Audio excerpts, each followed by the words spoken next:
சண்டேசுவர நாயனார் என்பவர் சைவ சமயத்தவர்களால் பெரிதும் மதிக்கப்படும் 63 நாயன்மார்களில் ஒருவர் ஆவார். விசாரசருமா என்ற இயற்பெயருடையவர். சிவனின் மேல் மிகுந்த பக்தி கொண்டவர். பசுக்கள் மேய்ச்சலின் போது பால் மிகுதி காரணமாக தானாக பாலை கீழே சொரிய ஆரம்பித்தன.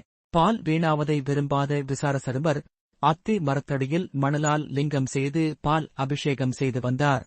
இதை பார்த்து ஊர் மக்களும் தந்தையும் கண்டித்தும் மீண்டும் மீண்டும் பால் வீணாவதைக் கண்டித்து தந்தையை பக்தி மயக்கத்தால் செய்வதறியாது அருகில் இருந்த கோலால் அடிக்க அது மழுவாய் மாறி தந்தை இறந்தார்.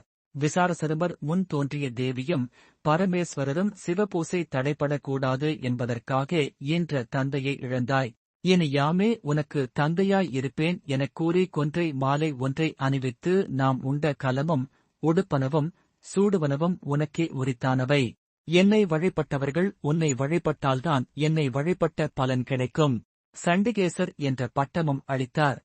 விசாரசருமருக்கு சண்டிகேஸ்வரர் பதவியை தருகின்ற சிவபெருமான் சிற்பம் கங்கை கொண்ட சோழபுரம் சிவாலயத்தில் உள்ளது. இதில் சண்டிகேஸ்வரர் கீழே அமர்ந்திருப்பது போலவும் அவருக்கு உமையவளுடன் இருக்கும் சிவபெருமான் தன்னுடைய கொன்றை மாலையை சூடுவதாகவும் அமைந்துள்ளது. சிவபெருமான் சண்டிகேஸ்வரர் பதவியை தரும்போது தன்னுடைய மலர் மாலை சூட்டி தன்னுடைய பூசை பொருளுக்கு உரியவன் என்று கூறுகிறார்.